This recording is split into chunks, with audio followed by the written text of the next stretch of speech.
Section 1. You will hear an estate agent talking to a customer who wants to rent a house. First, you have some time to look at questions 1 to 8.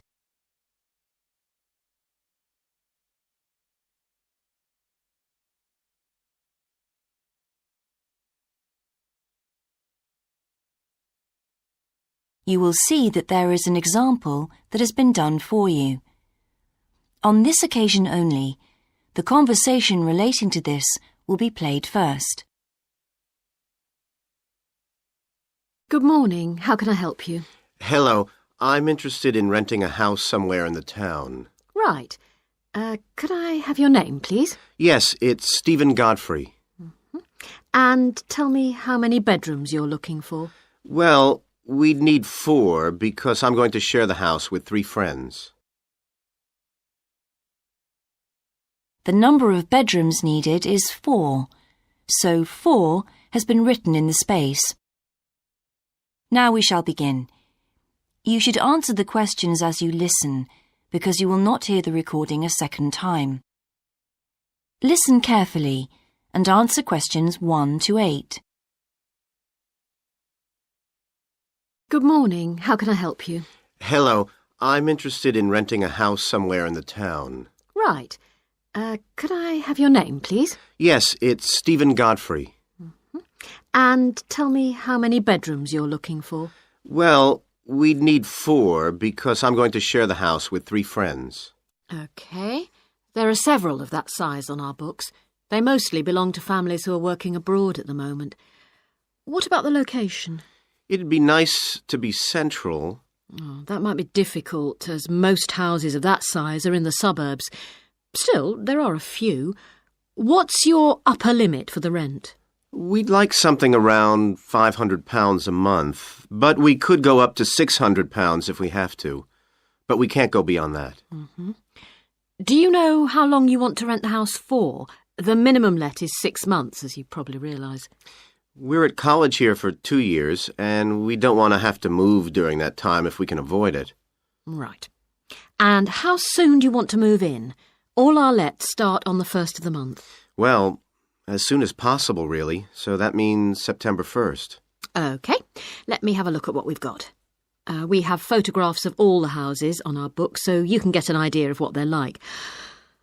There's this one in Oakington Avenue at £550 a month, combined living room and dining room with a separate kitchen. It doesn't have a garage, though you can park in the road. We'd prefer to have one if possible. Right. Then have a look at this house in Mead Street. It's got a very large living room and kitchen, bathroom, cloakroom. How much is it? That one's £580. It's very well furnished and equipped. It also has plenty of space for parking, and it's available for a minimum of a year. Oh, and there's a big garden. I don't think we could cope with that, to be honest. We'll be too busy to look after it. OK. Then there's this older house in Hamilton Road. Living room, kitchen, diner, and it has a study. £550 a month. That looks rather nice. But whereabouts in Hamilton Road? Towards the western end. Oh, that'll be very noisy. I know the area. Yes, it's pretty lively, but some people like it, though. Well, what about this house in Devon Close? That looks lovely. There's a big demand for houses in that area, so prices tend to be quite high. But this one hasn't been decorated for a few years, which has kept the rent down a bit. It's got a living room, dining room and small kitchen, and it's £595 a month. I think it would suit you from what you've said. It sounds fine. Before you hear the rest of the conversation, you have some time to look at questions 9 and 10.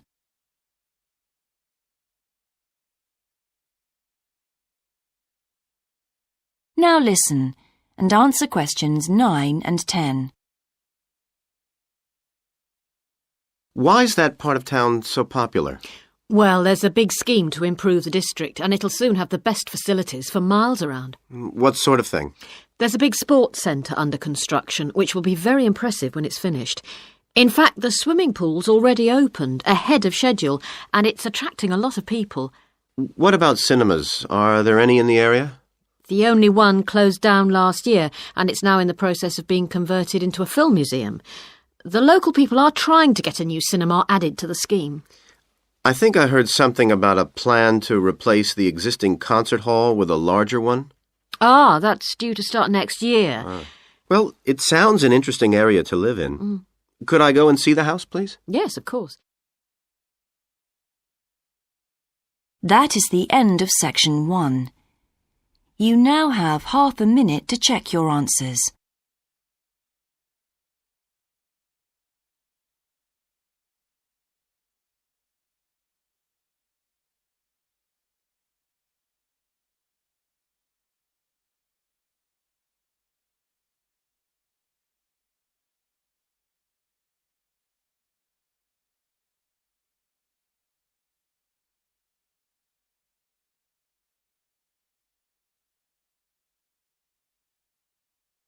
Now turn to section 2.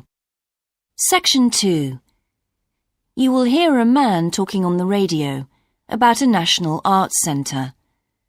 First, you have some time to look at questions 11 to 16.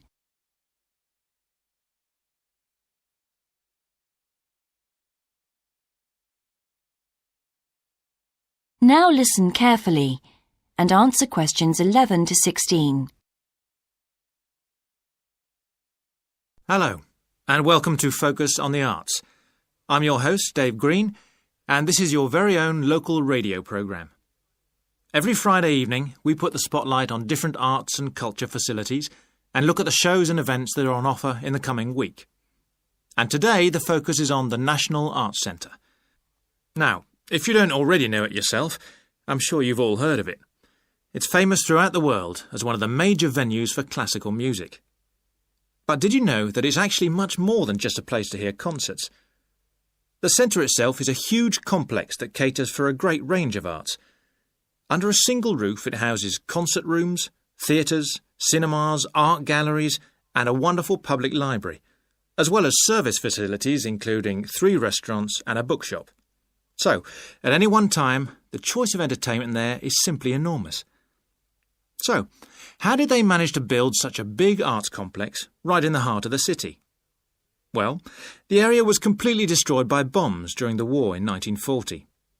So the opportunity was taken to create a cultural centre that would be what they called the city's gift to the nation. Of course, it took a while for such a big project to get started, but it was planned in the 60s, built in the 70s, and eventually opened to the public in 1983. Ever since then, it has proved to be a great success. It's not privately owned, like many arts centres, but is still in public hands. It's run by the City Council. Both our National Symphony Orchestra and National Theatre Company were involved in the planning of the project, and they're now based there, giving regular performances every week. And as the centre is open 363 days of the year, there are plenty of performances to choose from. Before you hear the rest of the broadcast, you have some time to look at questions 17 to 20.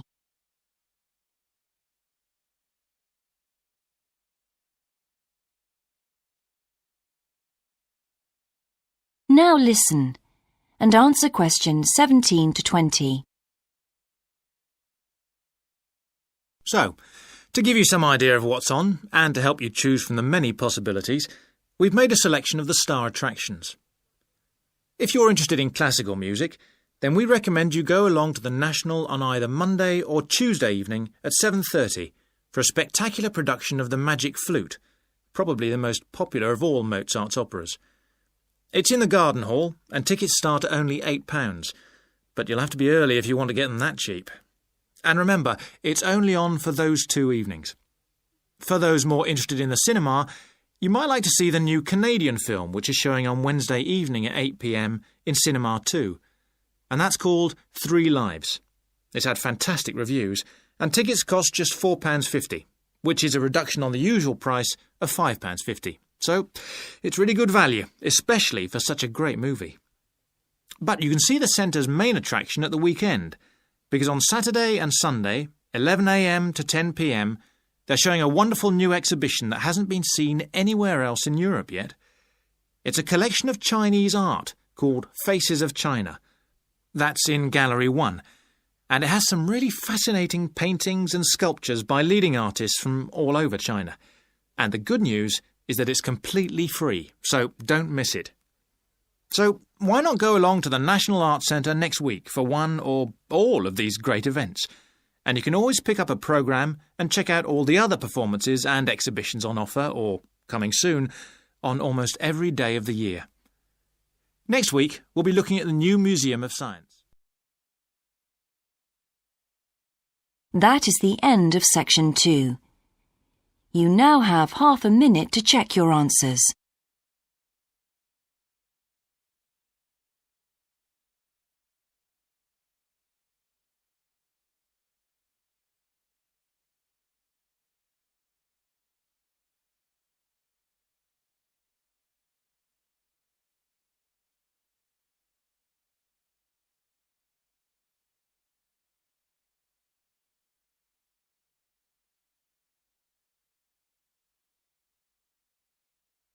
Now turn to section 3. Section 3. You will hear a university tutor and a new student called Paul discussing Paul's work experience and Latin American Studies course. First, you have some time to look at questions 21 to 26.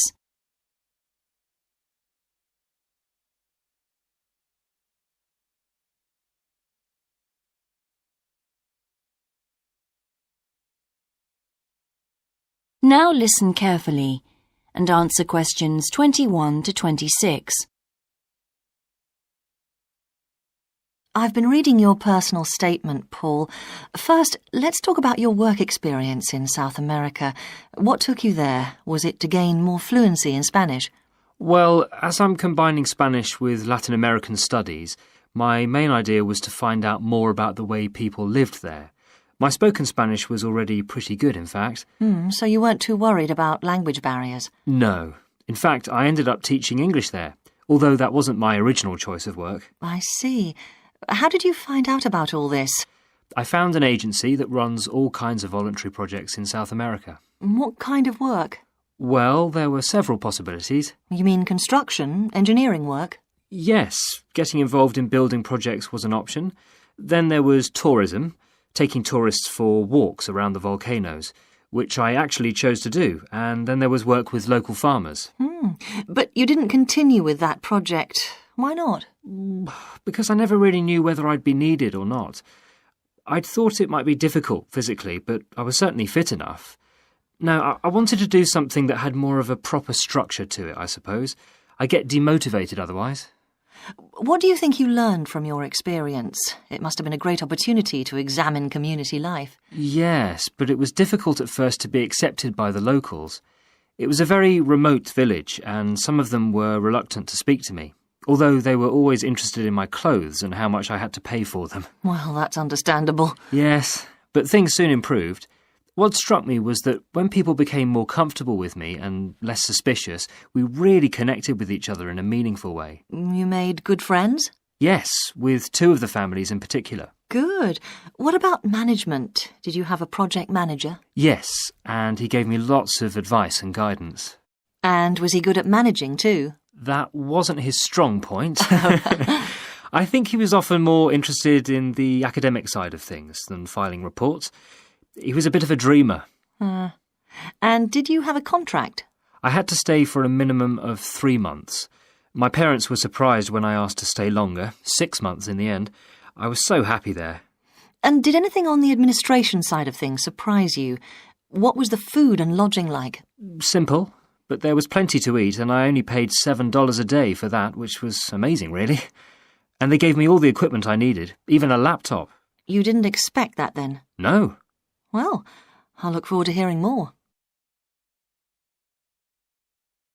Before you hear the rest of the discussion, you have some time to look at questions 27 to 30.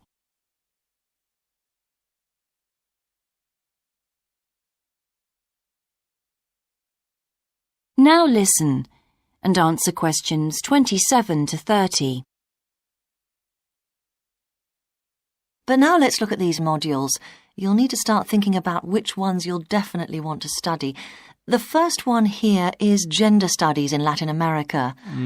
It looks at how gender analysis is reconfiguring civil society in Latin America. Women are increasingly occupying positions in government and in other elected leadership positions in Latin America. I think you'd find it interesting. If it was to do with people in the villages rather than those in the public sphere, I would. OK. What about second language acquisition? Do you think I'd find that useful? Well, you've had some practical experience in the field. I think it would be. I hadn't thought about that. I'll put that down as a definite then. OK. What about Indigenous women's lives? That sounds appropriate. I thought so too, but I looked at last year's exam questions and that changed my mind.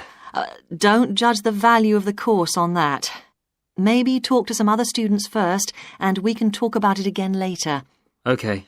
Yes, and lastly, will you sign up for Portuguese lessons? My Spanish is good, so would I find that module easy? Not necessarily.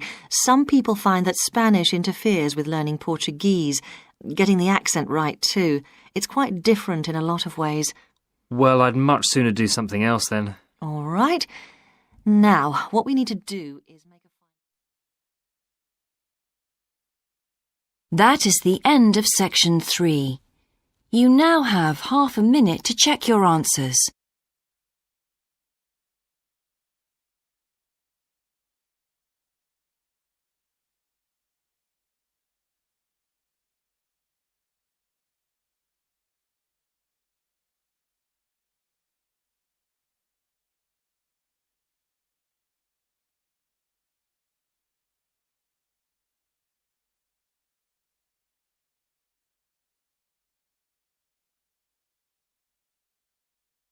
Now turn to section 4. Section 4. You will hear a lecture about success in business systems. First, you have some time to look at questions 31 to 40.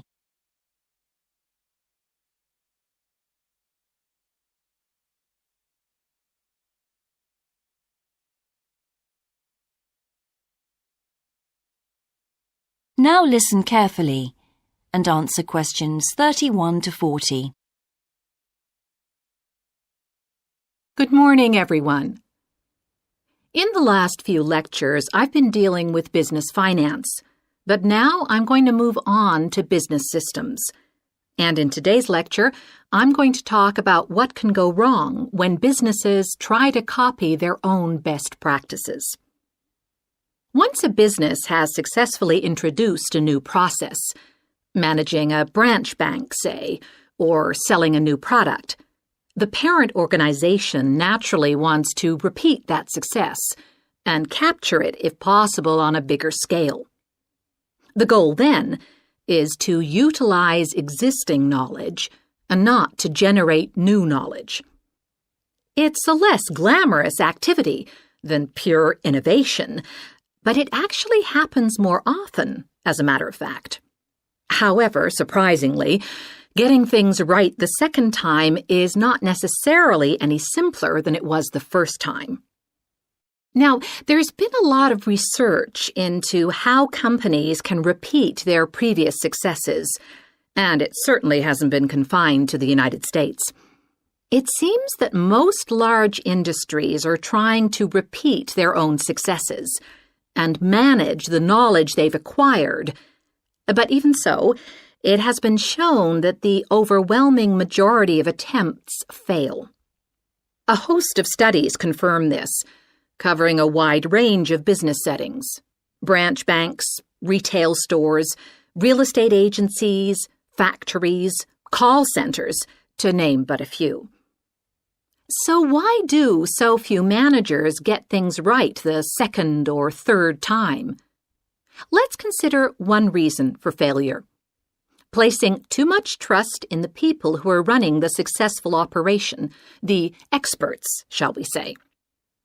Managers who want to apply existing knowledge typically start off by going to an expert, such as the person who designed and is running a successful department store, and picking their brains.